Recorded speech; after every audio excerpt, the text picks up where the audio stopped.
ran downstairs, a couple of looks on their faces, looking at me, saying, what the heck just happened? That's what happened to all of us August 22nd, 2011. I don't know if y'all remember.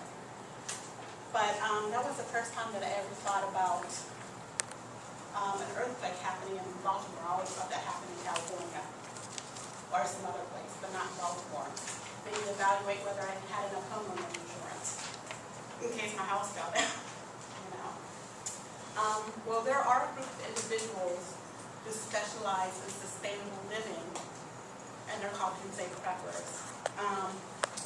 Naturally, we all fear the inevitable, but preppers plan for a day, a very bad day, and such as natural disasters like the snow apocalypse, drought, earthquakes, volcanoes, pandemics like SARS, the next avian flu, the next superbug. They're waiting for the power grid to go down.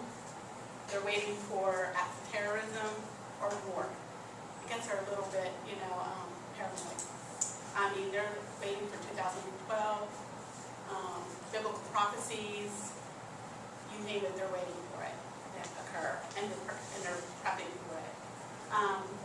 We all make things that are a bit extreme, but we all are preppers ourselves in a way. Some of us have 401ks, some of us have a savings account, or even collect change in a jar at home, where they buy silver or gold, or are planning that the dollar is going to be so devalued that it's not going to make a difference because they're not trusting in the value of the dollar.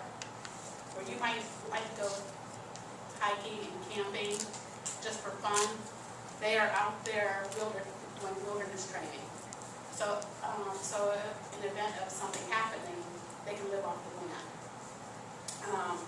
Where we might have bottled water just in case in our homes, our first aid kits. They might have, they know how to store and purify water in case it's contaminated, or we just, the water's not coming out of the tap, because that's sort of the type of things that they expect. And they even have things like when we're thinking about bioterrorism, we might have duct tape and a tarp to be in a room. They have gas masks, biohazard suits.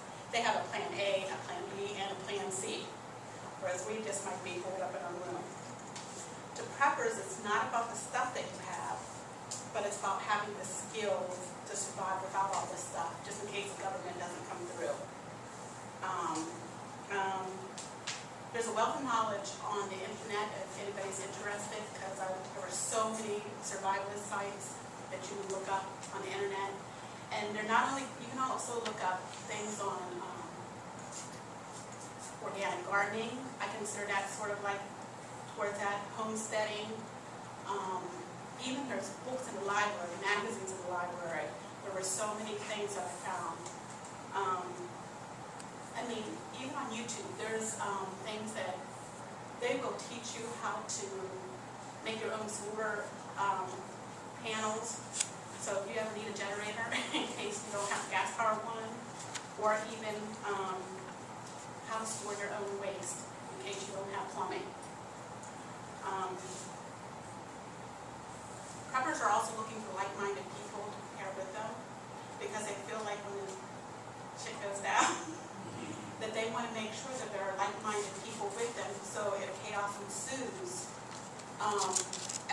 they feel that everybody has skills that they can contribute so that we can all survive.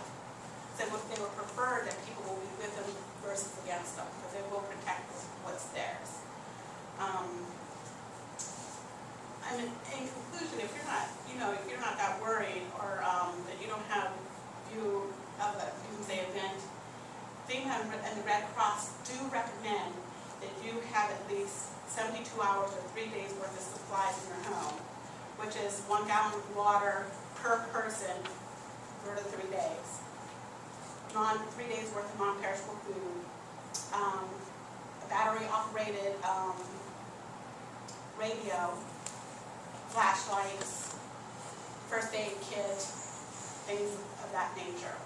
The brochure that I handed out to you is what the Red Cross and FEMA recommends, just in case. It's just a basic list of what you may need. Also, there's a list in there about what Doomsday Preppers call a go-out bag or a get-home bag. So if you're like at work and a disaster happens, that you have something on hand to carry with you in case you need to figure out how to get home.